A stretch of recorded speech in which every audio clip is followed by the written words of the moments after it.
ज्ञानेश्वरी अध्याय 1 भाग 8 अरे रणात बोलुनी शोका वेगात अर्जुन धनुष्य बाण टाकुनी रथी बैसुनी राहिला।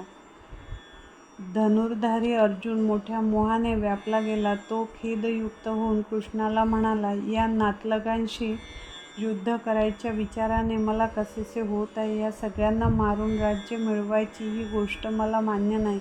वास्तविक पाहता कौरवांनी दुष्टपणे वागून पांडवांवर मोठ्या प्रमाणात अन्याय केला होता। त्यांना कपटाने दूतात हरवून त्यांचे राज्य हिसकावून घेतले होते।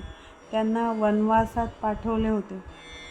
तसेच 1 वर्ष अज्ञातवासात काढायला लावले होते। अर्जुन क्षत्रिय असल्याने नीतिशास्त्रानुसार दुष्ट लोकांचा पराभव करून चांगल्या लोकांचे संरक्षण करणे हे त्याचे कर्तव्य होते। मग भलेही दुष्टपणे वागणारे लोक त्याचे जवळचे नातेवाईक असेल तरी बेहतर, पण अर्जुन नातेवाईकांच्या मोहात पडला असल्याने त्याला कर्तव्याचा विसर पडला। एवढेच नव्हे तर आपलेच म्हणणे कसे बरोबर आहे हे श्रीकृष्णाला पटवून देण्यासाठी निरनिराळी कारणे पुढे करू लागला। माणसाचे असेच असते। श्री गोंदवलेकर महाराज म्हणतात, जेव्हा त्याला एखादी गोष्ट करायची नसेल तेव्हा आपले म्हणणे कसे बरोबर आहे हे पटवून देण्यासाठी तो 1000 कारणे पुढे करतो, आणि जेव्हा त्याला एखादी गोष्ट करायचीच असते तेव्हा कोणताही विचार न करता तो ती करून मोकळा होतो।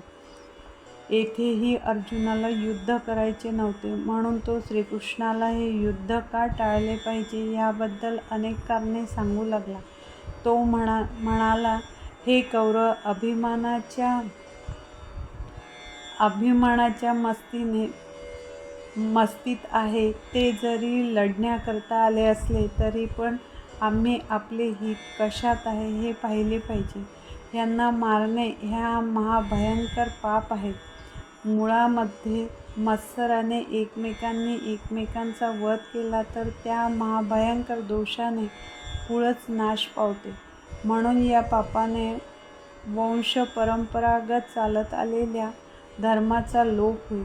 कुळामध्ये अधर्म माजेल। हे जे सर्व वाडवडील जमले आहे त्यास मारून टाकावे असा विचार जरी मनात आला तरी ते सुद्धा पाप आहे, आणि हे काही लहानसहान पाप नव्हे।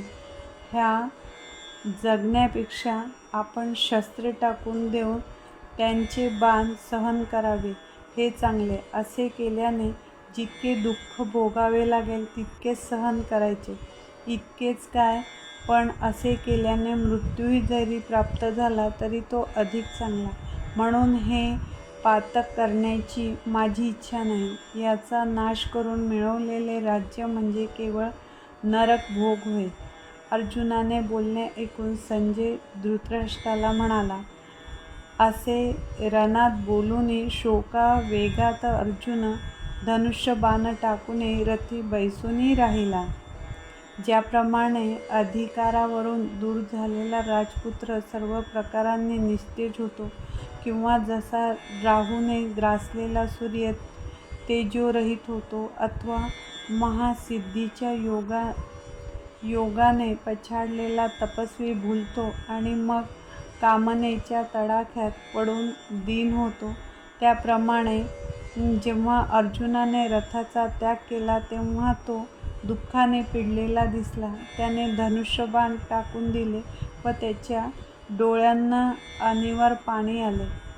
येथवरून युद्धस्थळी काय काय घडलं ते सांगितल्यावर अध्यायाचा समारोप करताना निवृत्तीनाथांचे शिष्य ज्ञानदेव माऊली म्हणतात, आता यावर तो वैकुंठपती कृष्ण अर्जुनाला खिन्न झालेला पाहून कोणत्या प्रकारे परमार्थाचा उपदेश करेल ते सविस्तर ऐकणे फार कौतुकास्पद आहे। ज्ञानेश्वरी अर्थात भावार्थ दीपिका प्रथम अध्याय समाप्त।